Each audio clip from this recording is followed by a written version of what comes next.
Mic check, good. So I'm Max Ceron, CWB Association Welding podcast. Today we have a really cool guest, Welding podcast. The show is about to begin. Hello and welcome to another edition of the CWB Association podcast. My name is Max Ceron, and as always, I'm trying to find the cool people, the kids on the block that want to be on the show and bring out to you, my faithful fans. Today I have a wonderful friend who is just a great human being all around, fun to follow on Instagram and even funner in person, Codie Aljets, who is, I believe, CEO, owner, and administrator extraordinaire of Sage Country Customs. How you doing, buddy? Doing well. Thank you for having me, Max. I appreciate it. Did you like the intro? Yeah, I'll take that, you know.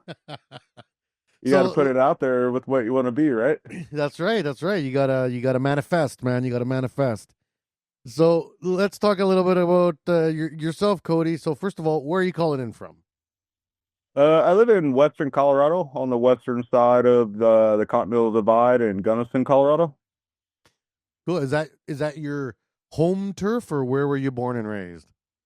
No, I grew up in Southern Illinois, and I grew up in a really small town, 150 people or so, and have kind of wandered my whole life, to the mountains, California, Tennessee, back to Illinois, and I've always wanted to kind of make my home, Colorado, and we've been here since 2012 full time, me and my wife and 9-year-old son now.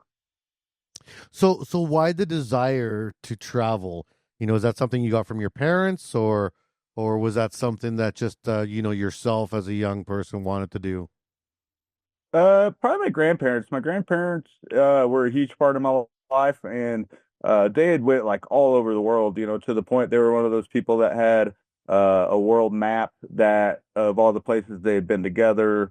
My grandpa was a merchant marine when he was young, so he had like a map of all the tours that he did on there and different pins. And I just remember even loading up the RV as kids and riding on the dash down the interstate, going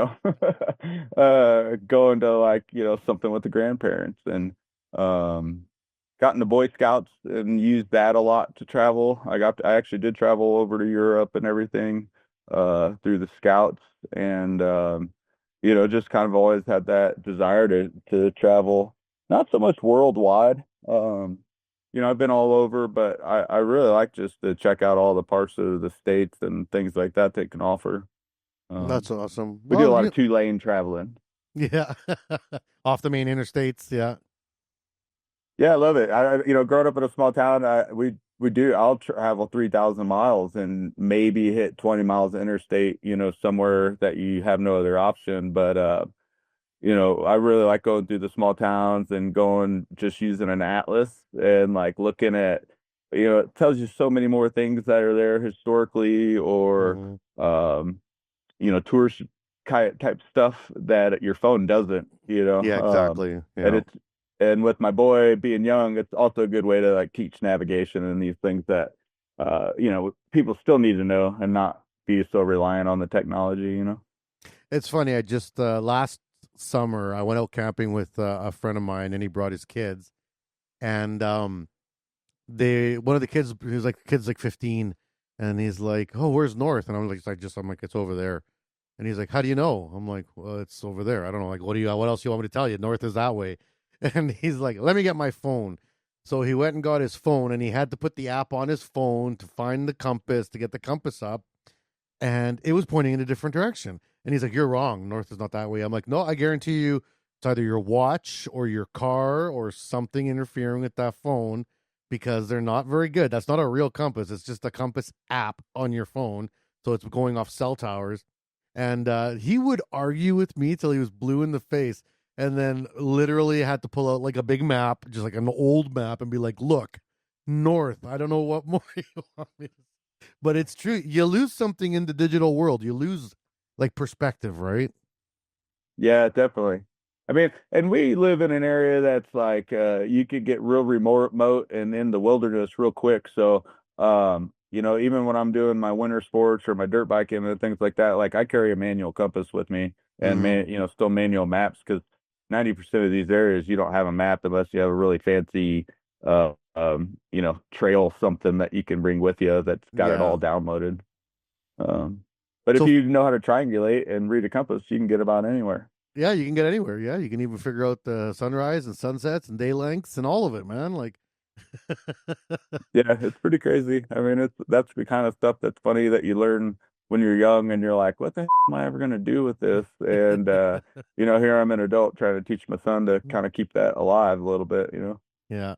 So when I ran into you, the first time I met you was a Fab Tech down in Orlando last year, and I even remember you telling me that you had driven down for that, and that was quite the adventure driving. And I remember it was one of the first things you said when I was like, you were in a circle of people, and I kind of walked in, and I was like, "Hey, how's it going?" And you're, "Yeah, Codie came down here from Colorado," and I was like, "What was that like?" And you're like, "It was like 50-hour drive or something like that." I was like, "What?" Yeah, I mean, I don't know.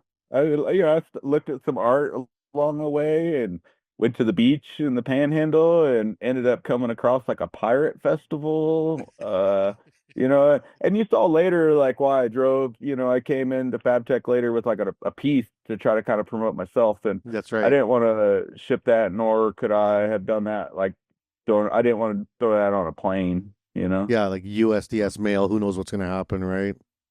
Yeah, well, and they had like the hurricane right before, so there was a Right. lot of unknowns. So I just like rented a car that I brought my sleeping bag and some of my camping stuff, and like literally a little camp stove and a cooler with some sausages or something. And um, I love it. I still do it the same as I did when I was, young Yeah. and high school, trying to travel around, catch a ski trip or something. So let's talk about the reason you're at FabTech. So, for the people that are listening, FabTech is one of the largest steel manufacturing and welding conventions in North America. It's kind of the who's who of not just welders and engineers and fabricators, but also artists and people within the metal arts. What was it that attracted you to come to FabTech in Orlando? I tried to go to Chicago the year before, and it was kind of last minute, and I didn't make the leap just because mainly because like financial reasons, to be honest with you. Yeah. And I kicked myself for it. I'm definitely somebody to like take the chance, just do it. If you got to figure out the money, take what you got up front and kind of figure Hmm. out the rest later, or do like I do. Like it was cheap to rent a rental car for like $250 for a week, and I Hmm. didn't spend any money on hotels and shared a house down there. Yep. So I just put it out there earlier that I wanted to go out there, this year, and um, found a way to have a place to stay cheap. So I did it, and I wanted to see what it was about. I wanted to gain some of the knowledge there. Obviously, I was kind of trying to promote myself a little bit and see uh, that was some of the knowledge I was having all those conversations in the background with people like yourself and everybody else, and really just wanted to kind of shake hands with a lot of the people that I've met over the last few years on social and through podcasts and things like that. Um, Kevin Johnson's who I stayed with, so Yeah. like know him as well. And, I just wanted to see what it was all about and decided, if I'm going to go, why not see if I can promote myself a little bit. No, it Um, was eh, great, and it was funny because I was talking to Kevin. We hook up every year at FabTech, and he was telling me a story. Like the first day I ran into him, he's like, "Yeah, so I got this house, and we're crabbing like 8 people in this house." I'm like, "You came with 8 people?" He's like, "No, like some of them were just people, like just just people." I'm like, "Really?" And then like literally like a few hours later, I run into you, and you're like, "Yeah, I'm staying at this house." Kevin Johnson. I'm like, "Oh, you're one of the people staying at his house. Got it. Okay, cool, man."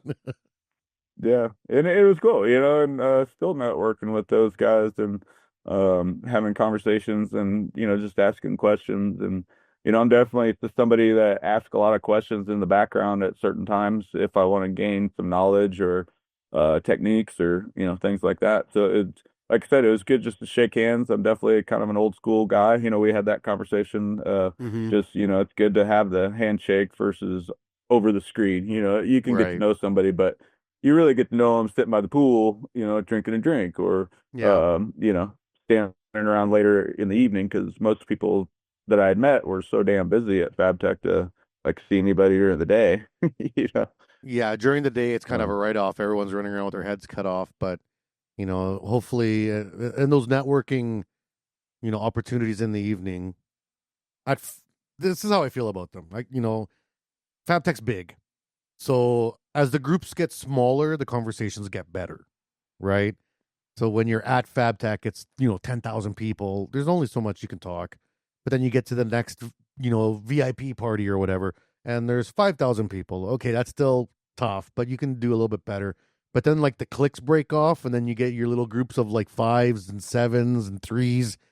That's when the best conversations start to happen. You know what I mean? Yeah, 100%. Yeah, I'd say I think our first meeting was by the pool.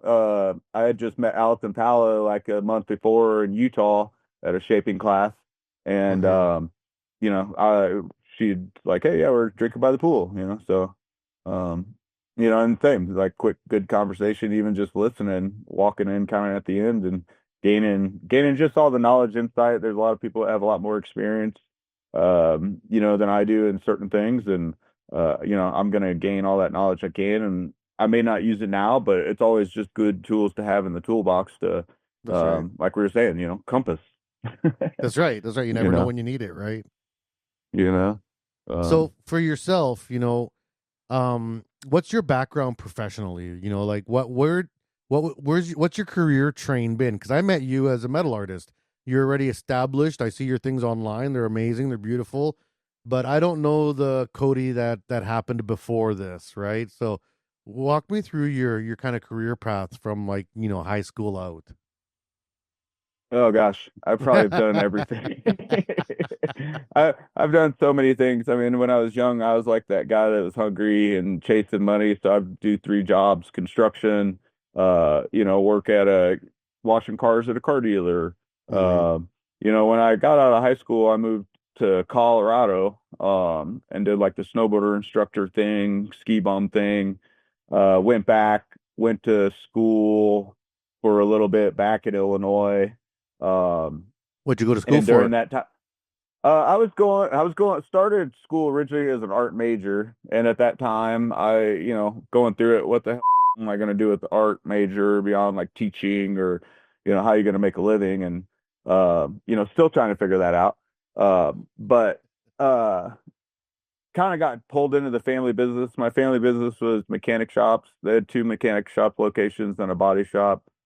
Uh, in the body shop, we had like a pit frame rack, so we did a lot of pulling, Mm-hmm. and pushing on vehicles and frames. So I was always trying to kind of drawn to that side of it.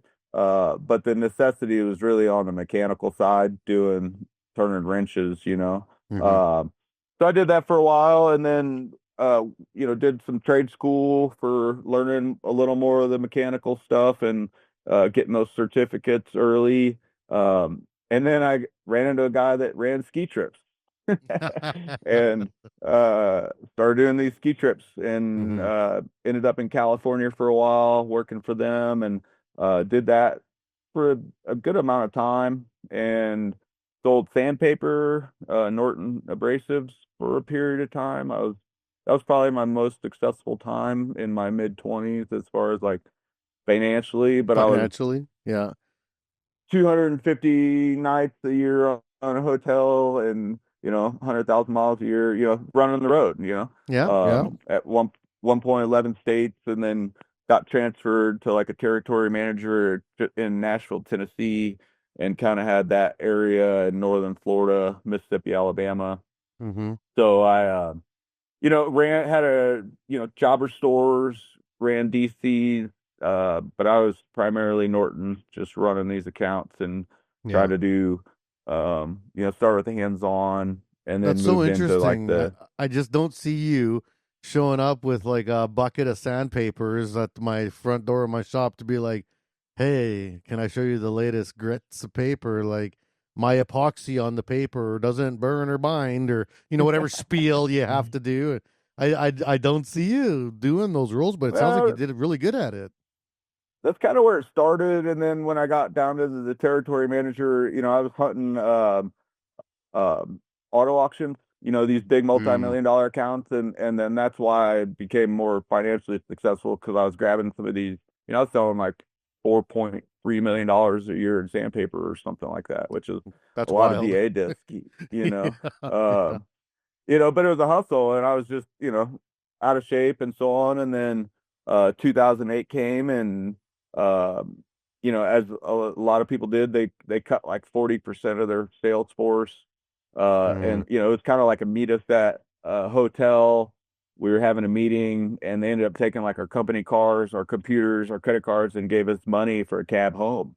Uh, it was pretty shisty, and it yeah. completely changed my first time. It changed my vision of like what I wanted out of life, and it definitely wasn't going to be working for a corporation. Yeah, Um, corporate life's another. It's a beast, right? It's a beast of its own. yeah, I mean, I did it, and went to the headquarters and went to all these national sales Yep. meetings and wore the, khaki pants and shirt and tie every day. And um, but I thought that's what I was wanting, and I grew up, I'm 45 or almost 45 now, be a couple weeks. And that's what if you could get the company car and the credit card, like Mm-hmm. you're Mm-hmm. doing well, and I did. I bought a house and a nice car and so on and so on. And it was just a bunch of, Yeah. Yeah. it didn't mean anything. I was just meeting a bunch of circle of people that were like on their third divorce and their second bypass. And, yeah, they had a lot of money. Uh, but it just wasn't a good But no quality one of was life. happy. So, Yeah. yeah. So, when that was my mid 20s and went back to work for the family. We moved back to Illinois after my wife graduated from college in Tennessee, and did that for a while. And it just was always on the hunt to get back to Colorado. Yeah. And in 2012, we were back home, I don't know, 5 years, 4 years in Illinois. And then in 2012, that same ski company bought a house up here that needed some work and said, hey, I know you're trying to get to Colorado. You want to go check out this house? And, if you'll do some work to it, it's a cheap place to live. And so we came out with like resumes, which was funny because it was like ski town. Everybody's like, what the heck are you doing with like resumes? Uh, we got jobs, and a month Yeah. later I moved out and worked at like a blacksmith shop doing like high-end uh railings and home stuff. And same when my wife ended her teaching contract. Mm-hmm. Um she followed up, a month or two later, and then we've been here ever since. So, So first of all, when did you meet your wife? Because you started this adventure without one, and then all of a sudden there was one. So, whereabouts along this trip? Is it a California wife? Was it an Illinois no, wife? Was it a? she I I met her in Illinois. We've been together since 2006.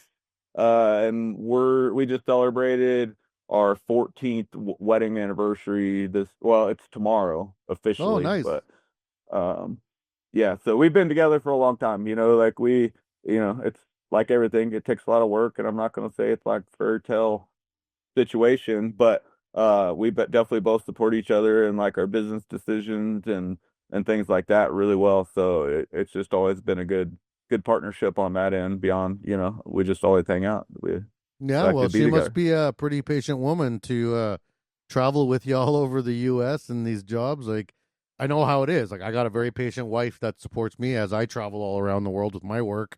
Um, and you got to be on the same page, or else it's just not going to fly, right? Yeah, I mean, she can work remote most of the time, so that's Yeah. cool. I can't beyond Mm-hmm. if I'm doing like a show with my art. And I'm not gonna say she hasn't flown and met me places. You know? Um, but my boy, he likes to camp, like tent camp. So when we do that, we travel light, and we bring the tent and the grill, and bring the dog with us, and we'll camp a handful of nights on the way to meeting her. And then, if we have like a destination, then she's with us, and um, you know, then we're Yeah. back together. Yeah. So at the very beginning of the story, you told me that you went initially to school for art. So early in your life, probably young, baby Codie, you were always artistic, into art, because obviously this was a dream that you had that, capitalist corporate America crushed as soon as you got to university, because it's that whole idea of like, what are you going to do with an art major? Which my daughter has an art major and she has a great job and makes great money as a music teacher. So, first of all, to all the people that are thinking about getting an art major, just do it. You'll be fine. You'll be fine. There's work. You'll figure it out. But for yourself, you abandoned it, got into corporate America, the khakis and the suits and the ties, which makes me want to barf because I know how that feels. And then you got sick of it because you noticed everyone's dying. I had a heart attack at 30. I know the game. Like it eats you up. You're way overweight. You're sitting all the time. You're stressed out all the time. You're eating junk on the road all the time. It's a hard life. And in this journey, I didn't hear anything about the art. And the art was there when you were young. So where did you put the art in your life during all this stuff? Um, I don't know. I always did like little things on the side, kind of. Yeah. Um, I coached skydiving at one point and like made a sign for the skydive center that was like 3D, and I some of my jobbers had like airbrush classes, so I'd trade some sandpaper to get a spot in their class on, and Mm-hmm. make sure I was in that area during the class, and the company paid it and I supplied all the sandpaper for the class, so it was a win-win. Yeah. And just kind of always had it, but it was just kind of come and go. And really, when I got to Colorado, I did like the blacksmith shop. Mm-hmm. And then at a certain point, I made playground equipment, like spray concrete, but it was like Okay. a Yep. steel Yep. frame inside, and then the foam, and then they Mm-hmm. spray it and carve it. Uh, I was a production manager for them. And then when my son was born, I didn't I didn't travel the same. I'd always traveled so much. I just wanted to be around for my family. My father was never around, so that was kind of where the Boy Scouts thing came from. Right. And so I wanted to like break that cycle. So I quit doing that and went back to like Valley job, and that's where I don't think I mentioned it, firefighter EMT thing. Of course. Come on. You've done it. You've done it Yeah. all. Well, Yeah. I've always been told try something and at least once, and then you at least know if you want to try it or learn more. Yeah. And I've always tried to either better myself, whether it be in like quality of life at certain points or financially at certain points, and that's a Mm-hmm. balance, right? It is. Yeah. And part of the fire department draw is already volunteering and had all the certs to be paid, so it's like, why not? We worked a 48.96, so I was gone 2 days a week, and then I had 4 days off. Yeah. So it was a good quality of life move, and he got good benefits, and financially it wasn't bad. Mm-hmm. Um, but I've always had the desire to create. I'm definitely like, even when we built our house, I like to build the vanities and the sink basins, and just different things like that, just with my hands. And some of it's been a financial thing, like we Mm-hmm. want something nicer than we can afford to buy, and it's like, well, I can make it. It just costs me my time, Yeah. and over time, I've got a ton of different tools in wood and metal and mechanical and so on. Mm-hmm. So, I've got enough to be a master of none, but Yeah. Well, that's half the battle uh, is the tools, really. That's really the hang up. Once you acquire the tools, kind of whatever is at your disposal, right? yeah, I mean, I'm kind of a marketplace junkie for that stuff for sure. Yeah, yeah, me too. You don't even want to see my yard. My wife yells at me almost daily about it. The amount of things I got rolling around back here, but man, find some good deals. Yeah, I mean, that's what I did all this morning. It was nice and it wasn't windy, and it's finally not cold, so I took the opportunity to, kind of clean up my clutter, my treasures. Your treasures, yeah, they're my investments. I was just looking at making an ashtray stand this morning out of an old crankshaft out of a diesel. So Nice. Yeah, I was you like that. should. I'm like that'll be a nice ashtray stand for my deck because everyone always keeps It just wouldn't. throwing ash, and it wouldn't blow over or tip over, it'd be heavy as so.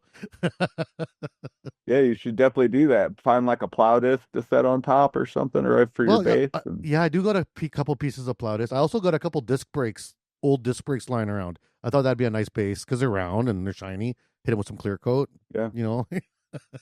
heck yeah, you should Anyways, definitely do that. back to my junk, I guess. But I don't think it's junk. I think I always see stuff. And now, for yourself, when was it that you started really putting the art forward?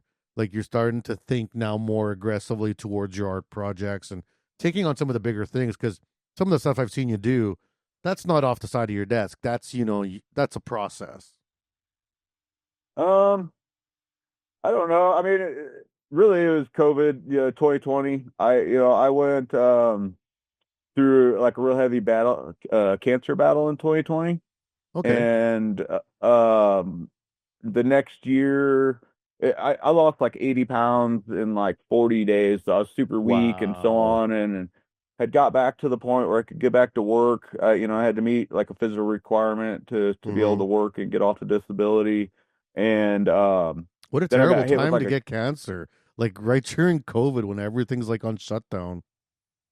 It was pretty brutal. I mean, Yeah. nobody could come over. Even during my surgeries, the Mm-hmm. first ones, in the hospital by myself, family couldn't visit. Yeah, that's And tough. then the second side of all that, then like one person could come for X amount of time that they were Yeah. allowed. So yeah, it was pretty wild experience and just people wanting to come kind of support you, but we They didn't can't. know, so Yeah. nobody could.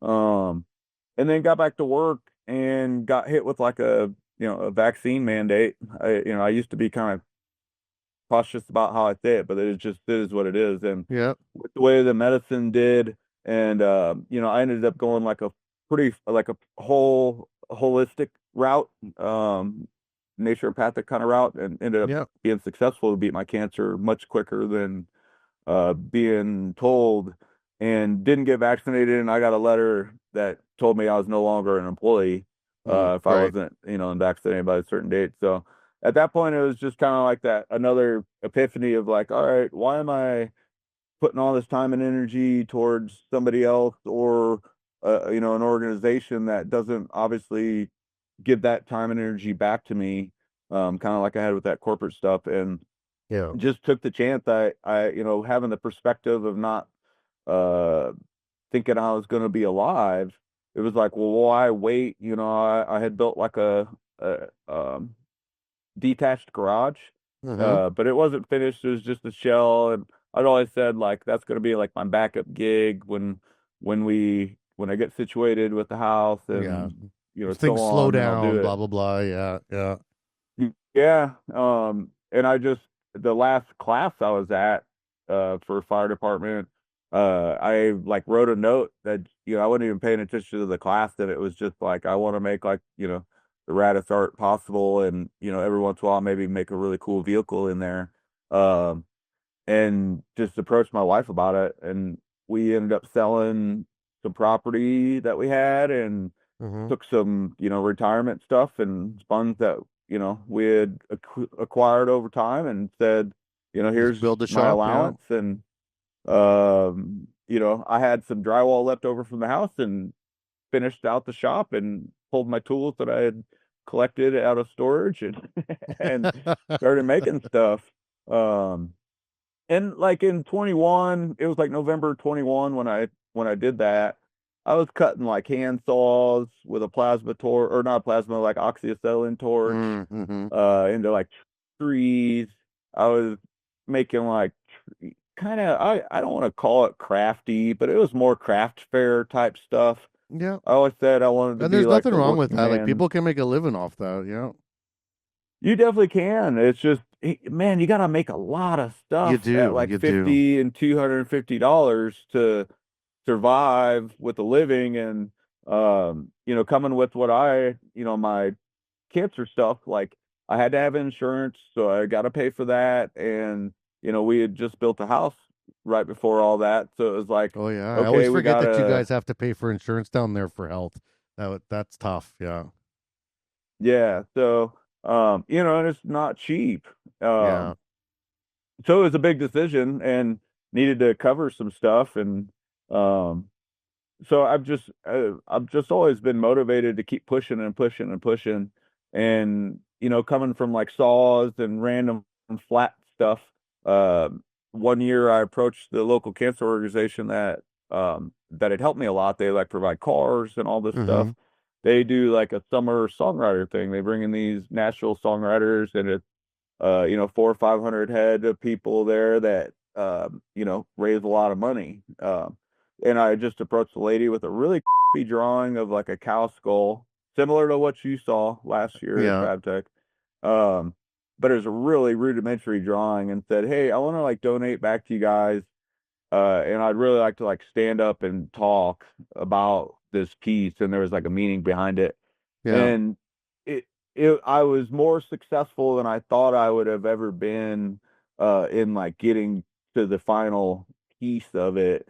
And that Mm-hmm. was just like an eye opener to me. And it brought a lot of money for the organization. And um then I was off to the races. It's kind of that Yeah. epiphany of like, all right, That if I can make that the yeah. It's first try, confidence. Yeah. 100%.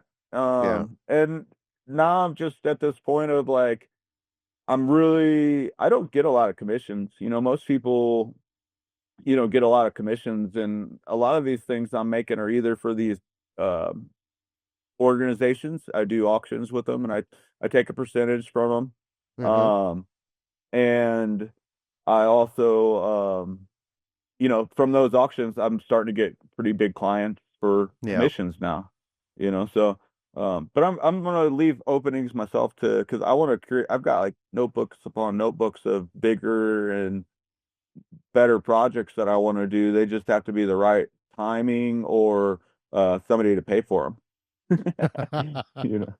Well, let's take our break now for the advertisers. And when I get back, I want to talk to you about that whole process because I've interviewed a lot of different artists, and it's very two different kind of angles of the commission versus the build it and they will come model. And when we get back, let's talk about that because I think it's interesting, and I think the viewers would love to hear it. So don't go anywhere. We'll be right back here on the CWB Association with Codie Aljets here. The CWB Association is new and improved and focused on you. We offer a free membership with lots of benefits to anyone interested in joining an association that is passionate about welding. We are committed to educating, informing, and connecting our workforce. Gain access to your free digital publication of the Weld magazine, free online training, conferences, and lots of giveaways. Reach out to your local CWB Association chapter today to connect with other welding professionals and share welding as a trade in your community. Build your career, stay informed, and support the Canadian welding industry. Join today and learn more at cwbassociation.org. And we are back here on the CWB Association podcast. My name is Max Ceron. Thanks for staying with us during those announcements. All right, so we got Codie here. We've been talking about his journey, from his life through the trades, through corporate, and into this desire to be, or the epiphany of creation that you had, where it's like the stuff you do is valuable, and it's gives you that confidence to build more. And one of the things we were just talking about is it's hard to get commissions, and I find that when I run into some metal artists that get a lot of commissions, because some seem to get a lot of commissions, they're very niche, right? It'll be like you're the fish statue guy, so then all the fishing places in North America, I'll be like, I want a fish statue, and so you go to the fish statue guy, and he makes you all the fish statues, and then they're running off the top. I don't know if you have carved yourself a niche like that to kind of become that artist for that niche, or if it's something you even want to do. Like, where do you think you are in that scale? I'm definitely not a niche. I get told that all the time, like niche down, and I'm more about like I want to do projects that I'm feeling, and what I discovered, like I was saying before the break, like I can touch people with my art, and I can also give back with my art. Like I'm I'm just under 100K of raising for local cancer organizations with just 4 years of donating some art pieces, which That's is wild. crazy to me. That's amazing. Like, Yeah. I can't give that back fiscally or financially. I never would have been close with that. But I've been able to do that, and having the conversations after those, especially with other cancer survivors or people that are in the process, how much it touches them, kind of changed how I'm approaching it. And yeah, I'm doing commissions, um, but I am leaving doors and windows open for like some of these stepping stone pieces, I'll call them, of these just pieces that are in the back of my brain that linger and I want to get them out. But I got to be at like a point financially that I can do that, and also know that I have like a window without a deadline Right. to have like the next commission set up, which like for me, like the end after Fab Tech this year, I'm just gonna finish what I want at the end of the year unless somebody really, really wants my time. Yeah. And I think I've got myself hopefully set up to that. Like, I won't be financially where I want to be, but I do have a little bit of, um, I've got some pieces for sale currently on my website. So um, if some of those drop and some of those things, sell in some of these conversations I'm having, and some of these commissions that I'm doing, talking out through the end of the year, then I'm okay this year, and it'll still be my best year as a full-time metal artist. Metal artist. I don't do a secondary job or anything like that at this point. And you bring back giving back. You bring up, your cancer survivor. My dad's a cancer survivor, and pretty much the only one. Cancer has hit my family very hard in a lot of areas, and I very much appreciate how you bring that emotional state into it, because that's kind of the eternal artist battle. Like, did Nickelback sell out or not? Right, kind of the question, because it's like you work as an artist to get your art out there because you love art, but you also got to feed your kids and live in a house and put food on the table. And so sometimes the way to do that is to sacrifice some of the feeling of the art for the production of art, so you can make X number of pieces to sustain yourself. That's a tough line to walk. Sounds like you got a pretty good plan, for yourself. How is getting your inner, those inner vibes out the most important part of creating art? I think it's the best way to push yourself to the levels that you want to get to. Okay, You know what I yeah, mean? Like, if it's, it's hard to spend 200-300 hours on something that nobody's purchased if it doesn't have any meaning to you. In my right, opinion, you know what I yeah, mean? It's like, if you're just trying to be the best metal shaper or welder or TIG welder or whatever you're doing, yeah, you could like practice, right? But your best, in my opinion, your best isn't going to come out until you actually like are have some challenged, meaning behind yeah, it, and like those cow skulls and stuff are super cool. And I've done like ram skulls and different animals, and that's just because I'm so outdoorsy and it's kind of inspired by what's around me. yeah, Um, but the pieces I'm taking on now are conversations where I'm diving deep in like personal lives of people. Like my most recent commission is a 10-year anniversary piece. Just we were talking about that before your thing, and I'm learning more about these clients in a short couple phone calls and emails and conversations like we're having, than I do some of my closest friends. yeah, And that's kind of cool. They're actually becoming my friends. And I would have never expected it. Like, we're gaining a personal relationship out of art. And like this client now, even the very beginning of the conversation, he was like, I'm not creative or anything like that. And I was like, well, let's just have a conversation about, your expectations and, all the stuff. And, by the end of the conversation, he was so worked up that he felt like he was like creating the piece, because in real time, I was telling him how I was going to maybe utilize that information mm-hmm. in this piece of like, it's two mules. Like Yeah. you'll actually see it. It's going to be at FabTech, so you'll see it. Um, Awesome. Can't wait. that that was part of my contract with them is like I can fit you in by this deadline, but I need a piece for this event that I'm Yeah. going to. um, but there'll be all this hidden meaning behind it, and that's just been something really cool to be able to um, see that in people, and they get excited about it, and that's just part of what I'm creating with my art beyond it, Hmm. and I've been told by several people like this will be stuff our kids want because it's going to remind them of our story or what the meaning behind it. It'll Absolutely. be Yeah. passed on, and that's like the best compliment I think I could ever get.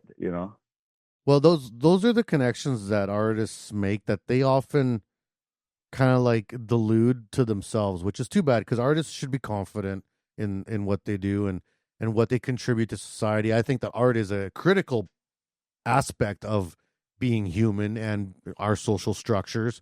Um, when you connect through art, it's timeless. It's timeless.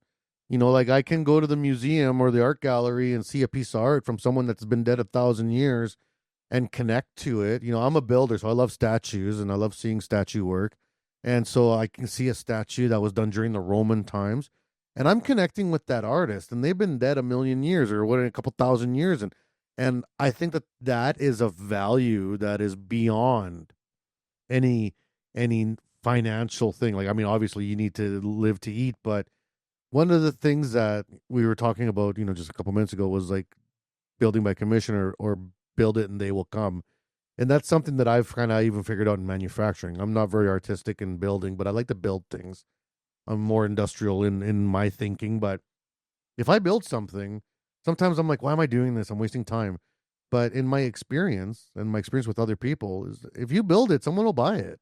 You know what I mean? You just got to get it out there because Eventually. eventually it will happen, right?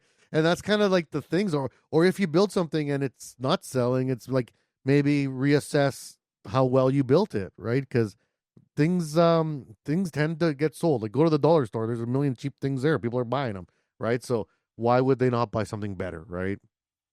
Yeah.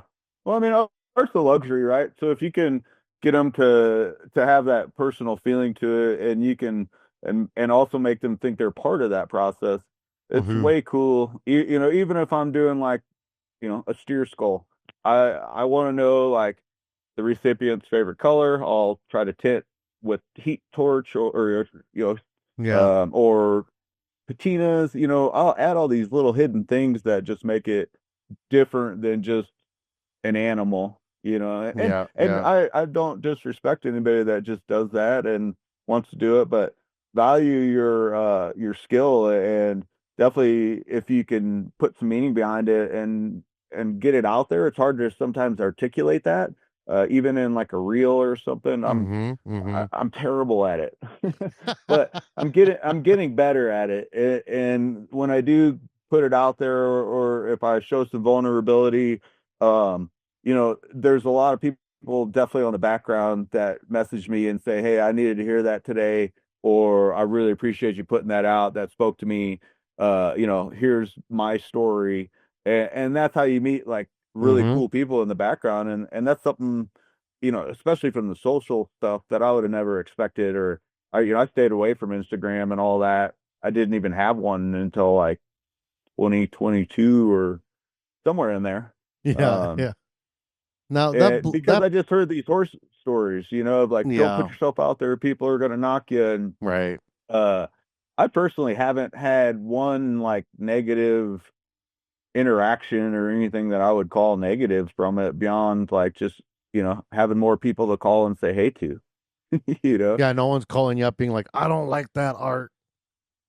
Yeah, I mean, and I think it's just because I'm not trying to say I'm like the best artist out there. I'm just doing my Yeah. thing, Yeah. Yeah. and I think I'm putting out some pretty cool stuff, and I think I'm just getting started, and I'm pretty confident about saying that. Mm-hmm. I'm going from saws to where I'm at now, and I'm in my third 3.5 years. It'll be 4 years into this year. My level of manipulation and Skill. the way Yeah. I now is Mhm. just going through the roof. And I started with like shaping and manipulation, and now I'm really into like light. I'm trying to play with like light with different materials and Mhm. patinas and textures. I did And notice that on some it, of your last sculptures that you've really broadened, the steel work, the working of the actual steel. Yeah. Well, because I was scared of it. I'd Mhm. never TIG welded, and I was super scared. And Austin and Bo came up last year, and like we spent like a week of filming for ESOB. And at night, I just had those guys like just give me the rudimentary down and dirty, and then same. I've just been testing myself and just upping my level with bigger stuff. And in the end, it's really for these projects that like I said, if I can really show what I want to do, I'm really going to try to send it to the moon. And Yeah. same, that's not for financially. It's just I've got like notebooks of these things that I also think will be very powerful for public art, and Yeah. Stories. things that Yeah. could be powerful for people. So um, I'm just trying to play for and grow so I can meet in the middle and use the shaping plus the different lights in the material and be able to keep growing. That's super cool. That that blacksmithing gig that you had for a bit, how much has that helped you out in kind of understanding the steels or, in working towards your art or was it valuable to you to kind of have that job? Maybe a little. It was so different. It was more Yeah. like, big 3/4 bars, handrails and benches and Right. things like that. And most of my stuff I honestly do cold. I anneal a lot of my stuff. And then I use a lot of, leather bag and mallets and different hammers that I put in my vise that I've gotten from like yard sales, and just Yeah. my own little tools that I've used. I'd say it helped, but I think it's really just been trying and failing a lot of pieces and being willing to toss it aside, or saying like, okay, can I bring this back Yeah. and make it work? Try again. Sometimes your Yeah. flaws end up being a super success, you know? Yeah. Yeah. Now, you said you avoided social media for so long. You know, we're the guy, we're kind of, you're on the edge of Gen Z or Gen X, I guess. 'Cause you're probably a young Gen Xer. Socials aren't natural to necessarily everyone over their 40s, but once you got into that social sphere, you said you haven't had much negative or almost none, but how much have you learned through socials, looking at other people's art or accessing other people's arts? Like you said, you met Alison Pala. I mean, you met her in person, which is wild, but she's also someone that avoided socials but does great Yeah. work. You know what I mean? And do you get much from social media in terms of either inspiration or skill or tips and tricks, or do you try to kind of avoid it and figure it out on your own? No, I definitely, I get a ton. And I ask a lot of people, Mm-hmm. even like the gold leaf stuff. Um, Yeah. I found a couple people that did gold leaf and threw a post out there saying anybody that knows gold leaf, and got a couple messages, and got people that were doing huge gold leaf projects that ended up sending me like a 6-page email with like every product they use step by step. That's Uh, amazing. and Yeah. just same, I just tried it. I Yeah. don't think anybody here, or at least in like the realm I am in social, which is pretty small, Mm-hmm. is doing anything secret. We all have our Yeah. little tricks, but you could put the same pile of materials, same pile of tools in front of each one of us and say, give us an owl or something, and everybody's going to make it their own way anyway. Oh, And um, if one of us is doing good or doing better, then it really trickles down. yeah. That turkey fan, it was completely um it was a referral from a really high-end social media person that was too busy and couldn't make a deadline, and they threw Mm-hmm. my name out, and I ended up getting the job, That's awesome. That which was network. Yeah. amazing. Yeah, I mean, and I hope to someday be able to do the same thing. But I think everybody's super humble. Even like was just at Kevin Stone and Michelle's shop a couple weeks ago, and then hung out Awesome. with Christian Sosa for a couple days, and all these people have been doing this stuff for 20, 30 years, Mm-hmm. and they're open books. If you're just Yeah. willing to sit and talk to them, and we're not competing on the same level or the same client, so it's not Yeah. like it's It's a not like bad thing to. cutthroat. Yeah. No, and the same, it's just putting yourself in the circles that the level you want to be. I don't necessarily, I'd rather my art be known versus me, but it's part of the game, people have Yeah. to like you to like your art, I guess.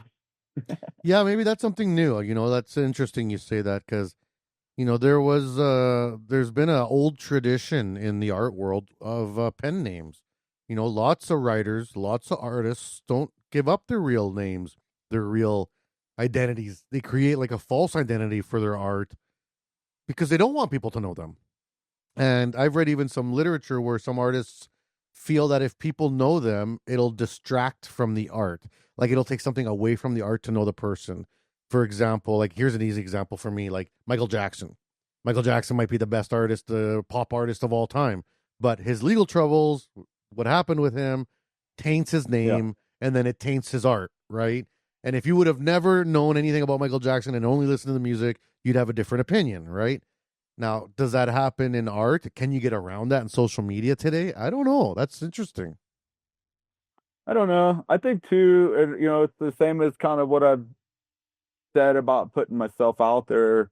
Um, and even just I talk to so many people dirt that are going through cancer right now, and Mm-hmm. and used to hold a men's group in my shop for like we did like 50 meetings in a row, Mm-hmm. and um my story and just the way that I'm turning around and taking a negative and trying to make the best out of it, can be motivating for people. So that's where I've decided I'm willing to put myself Good. out there and, um, just let people know that even though today you might be in a really situation, but if you get up and do the work, it'll get better. It's not going to happen overnight, but it'll get better, you Yeah. know? And that's really the key, right? That work angle. You got to meet good times halfway, right? You can't just expect the good times to roll up and be like, "Hey, how's it?" I mean, I wish that'd be super sweet. Yeah, I mean, and that's where it's double edged because I think, from the social aspect, people think I'm like living it up because I am riding my dirt bike and going snowboarding and things like that. But like, I live in an area that I can do that out in my backyard, and I Mm, don't spend much money beyond that. When we travel, I travel light, I travel cheap. I don't go on mm-hmm. big fancy vacations, because I want to have like the day-to-day lifestyle. And Yeah, I'm always happy to come home from a vacation because I do live the life I'm trying to create. And, yeah,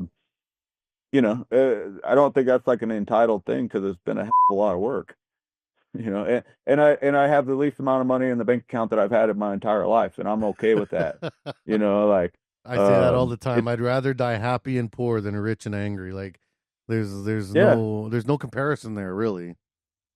but it's coming. I mean, my commissions now, the talks are a lot bigger dollar amounts than, like, the one that I had this guy recently, he was going to get his wife a restored truck, Mm-hmm. and said, well, that's just money. I want something that's meaningful, and I had met him and talked to him a couple weeks prior, and my name thought up popped in his head, and after that conversation, here we are. So, you just got to have more of those conversations, and that Yeah. happened by going to a mule show in Arizona, his off-grid ranch, and um, I Just wanted to go to random. this Yeah. off-grid.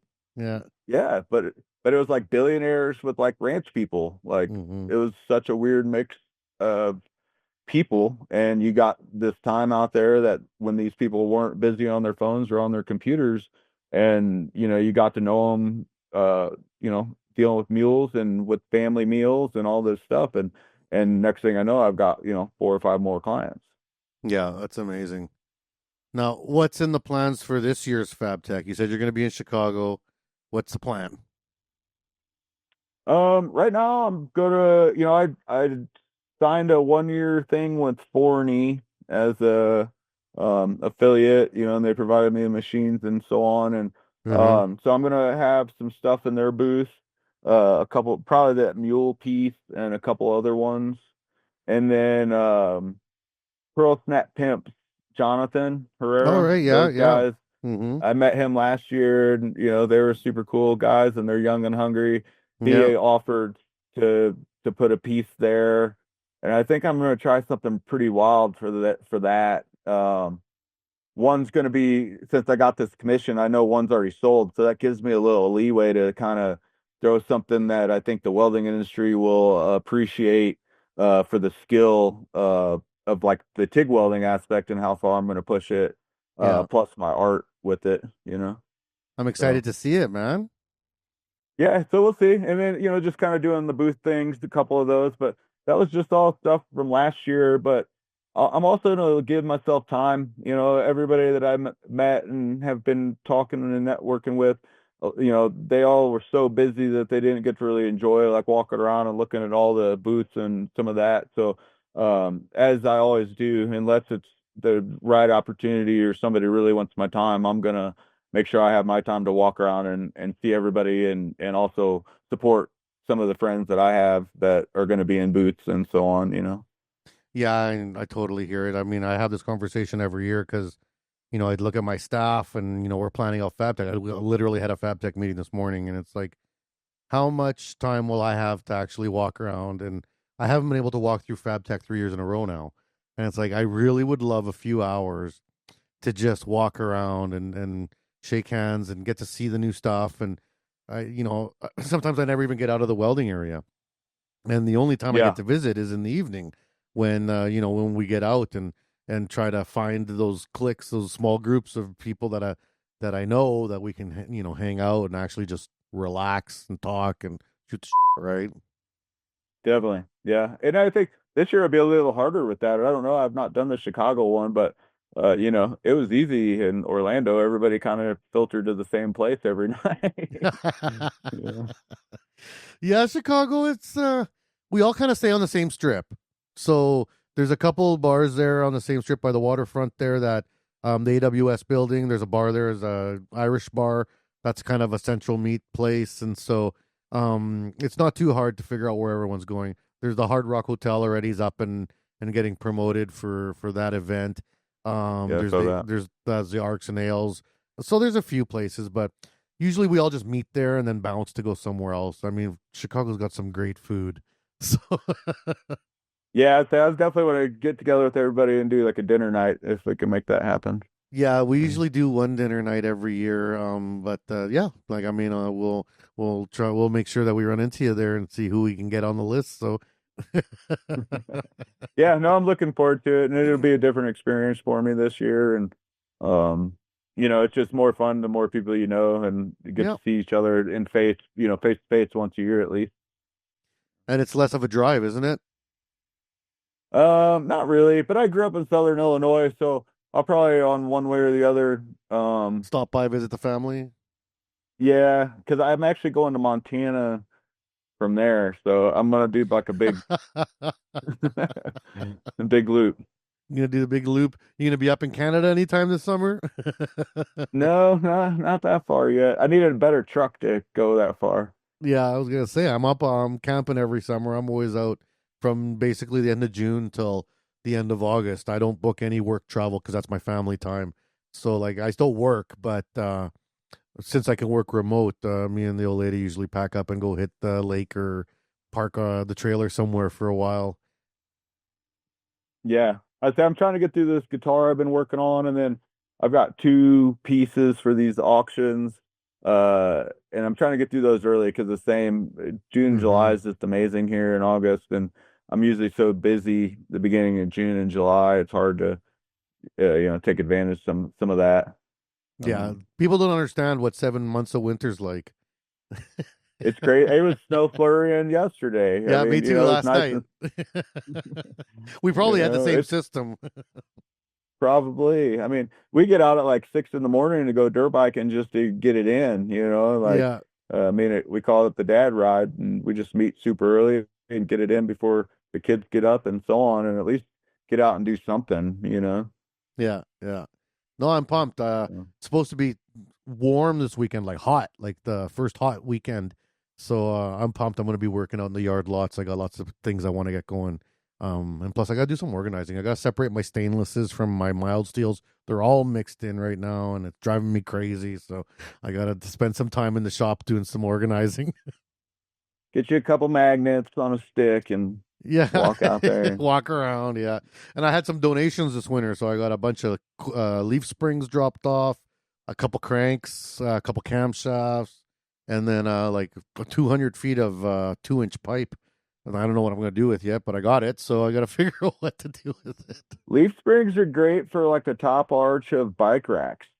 Oh, You know, and then you can put some yeah. gears on the top Yeah, of it. yeah. It makes if you leave the round where the coils or you know where the mounts are, you can hang like baskets off of them for like flowers and stuff. Oh, yeah. Last year, I cut a couple up and made throwing axe heads for buddies out of the leaf springs because you can temper them, and then they're hard as F, right? That's Oh good yeah. steel, right? It's 1051. So I cut out some axe heads and put them on short handles, and made them like all medieval looking, like a wide front with a spike on the back. So, you know, but I got like probably 8 more sets of leaf springs now, so I got to figure out what to do with them. Man, that's what I was like I said, that's what I was doing. It's still part of the work, you know, you got to stay Mhm. somewhat organized to know where your stuff is and be able to get to, but at a certain point you got to have like a purpose for it if it's going to sit there. Yeah, yeah. I probably. Well, don't tell me that. I don't want to hear that. I'll. Well, buddy, I can't wait to see you in Chicago. I mean, that's going to be a blast. You're a part of so many great things. You know, especially the what you do to fundraise for cancer research and treatment. Do you want to tell the people that are listening kind of, you know, how to get in touch with the groups you work with, and you know, who do you want to promote and get the shout out for? Yeah, I mean, Gunnison Tough is the local organization, and Living Journeys is the other one, and they're both in Gunnison, Colorado. And you know, they definitely are boots in the ground, and all the money stays in the valley, and they provide meals and transportation, and it's insane. It's something like there's not anywhere else, you know. Mm-hmm. So fortunately, it was here to have it, you know, when I went through it, and we definitely utilized it. But you can get in touch with them on the socials or their websites, and yeah, if any help would be great for those organizations. Awesome. And how do people get in touch with you if they're interested in seeing your art, purchasing your art, or perhaps commissioning? You know, how do people find out where you are? On the socials, I'm at Sage Country Customs, and my website is CodieAljetsArt.com, and it's Codie with an IE. Codie with an IE. All right, CodieAljets.com. All right, well, that's awesome, buddy. You know, any shout outs to anybody in your personal life that you want to say hi to while you got me here? I don't know. Hi, Happy Mom. anniversary to my wife. It'll Yes, you know, that's a good 14th one. anniversary tomorrow. So Well, I hope I meet her someday. Sounds like a wonderful person, and your kid too. I love following you guys on the socials. So, I often feel like we got similar lives because we like to be outside lots and play with our toys. So, that is a fact. I say we had a lot of connection when we got to have those conversations. We definitely had a lot in common. Yeah, you bet, buddy. All right. Yeah. Well, you know, if you're out there listening, get in touch with organizations Codie supports. We're always looking for that. You know, it's a very noble cause to support any type of treatment center or rehabilitation centers. It's something that our chapters, our association is a big part of. We've done a number of fundraising opportunities for a number of different charities over the years, and cancer is no different than the rest. We're all affected by it. So that's awesome. Also, for the people that are following along, you know, make sure that you get out to Chicago for Fab Tech so you can see Codie's art in person. You can go meet the man and the legend himself, and get to be a part of it. And also, we'll have our booth out there. We're going to be recording some podcasts at Fab Tech like we do every year. We're going to have a couple booths out there, so we're going to be out on the main Fab floor, and I'm going to be speaking at the educational forum. So I'm going to be presenting. I already got my date, but I'm not sure when that is. But I'll be doing a presentation there about leadership. So busy. It's going to be a busy week, but if you can get to Fab Tech Chicago, I'll see you there, and I'll see you too, Codie. Thanks for being on the show. Yeah, I appreciate you having it. I look forward to shaking your hand and giving a big hug. All right, buddy. You too. All right, everyone, take care, and I'll see you at the next episode. We hope you enjoy the show.